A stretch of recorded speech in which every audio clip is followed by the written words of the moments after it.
ఏపీలో జరిగిన 3,200 కోట్ల రూపాయల మద్యం కుంభకోణంలో అసలు బాస్ జగనేనని ప్రపంచానికి తెలిసిపోయిందని ఎమ్మెల్యే సోమిరెడ్డి అన్నారు. ఆ భయంతోనే డిప్రెషన్తో జగన్ ఈ తీరున వ్యవహరిస్తున్నాడని ఎమ్మెల్యే సోమిరెడ్డి మండిపడ్డారు. జగన్ ఒక్క ఛాన్స్ అంటూ అధికారంలోకి వచ్చి వ్యవస్థలన్నిటినీ నిర్వీర్యం చేశాడని ఆరోపించారు. జగన్ ప్రజలతో మద్యం తాగించి 33 మందిని చంపేశారని, లక్షల మందిని బెడ్ ఎక్కించాడంటున్న సోమిరెడ్డితో మా ప్రతినిధి Mahesh face to face. Jagan party నేతలు వ్యవహరిస్తున్న తీరు ఏపీ ప్రజలందరిలో కూడా తీవ్ర విమర్శలకు తావిస్తుంది. దీనిపైన టీడీపీ నేతలు, మంత్రులు, ఎమ్మెల్యేలందరూ కూడా తీవ్రంగా మండిపడుతున్నారు. మనతో పాటు సీనియర్ నేత సర్వేపల్లి ఎమ్మెల్యే సోమిరెడ్డి చంద్రమోహన్ రెడ్డి ఉన్నారు. వారిని అడిగి మరిన్ని వివరాలు తెలుసుకుందాం. ఏమంటారు సార్? ఈ రోజున ఉరిపోసుకోవాలన్నారు, జగన్ తీవ్రమైన వ్యాఖ్యలు చేశారు. అవసరమైతే మోదీని, అమిత్ షాను కూడా అరెస్ట్ చేస్తామంటున్నారు. అంటే అతను ఎక్కడో నా డౌట్ ఏంటంటే, ఈ లిక్కర్ కేసులో సిట్ ఎంక్వైరీలో 3,200 కోట్ల స్కామ్లో అసలు బాస్ ఈయన అనే సంగతి ప్రపంచానికి అందరికీ తెలుసు, దేవుడు తెలుసు. దాంట్లో ఈయన బుక్ కాబోతున్నాడు, జైలుకి పోబోతున్నాడు అనే భయం ఆయన పట్టుకుందని చెప్పేసి విచ్చలవిడిగా మాట్లాడుతున్నాడు. ఏం మాట్లాడుతున్నాడో అర్థంలే. ఆయన చెప్తున్నాడు జైలుకి అందరి మీద కేసులు పెడుతున్నారంట. వల్లభనేని వంశీ, నల్లపురెడ్డి ప్రసన్న కుమార్ రెడ్డి. నేను అడుగుతున్నాను, ఈయన జగన్మోహన్ రెడ్డి బిడ్డ అమాయకుడు.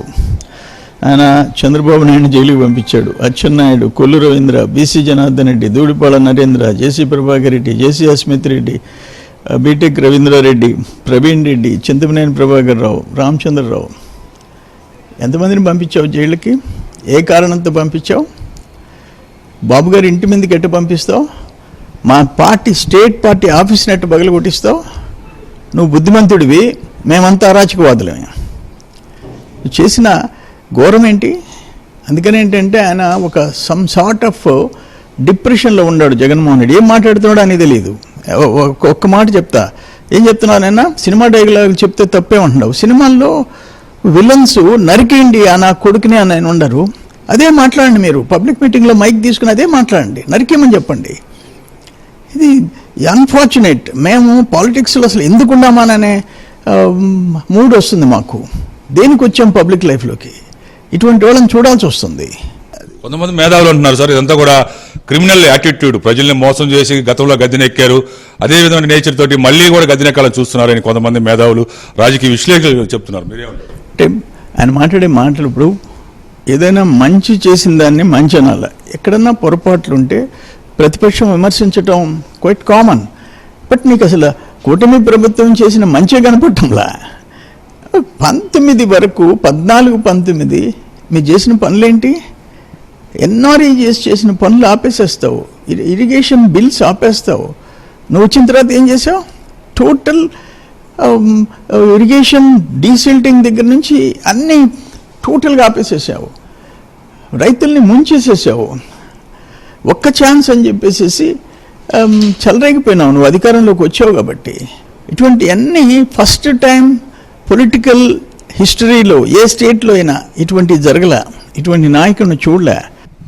చివరిగా సుపరిపాలన తొలి అడుగు కార్యక్రమంలో భాగంగా మీరు ప్రతి ఇంటికి కూడా వెళుతున్నారు, కాన్స్టిట్యున్సీ అంతా కూడా తిరుగుతున్నారు. ప్రజల నుంచి ఎలా ఉంది రెస్పాన్స్ మీకు సంబంధించి కానీ, అలాగే జగన్కి సంబంధించి కానీ?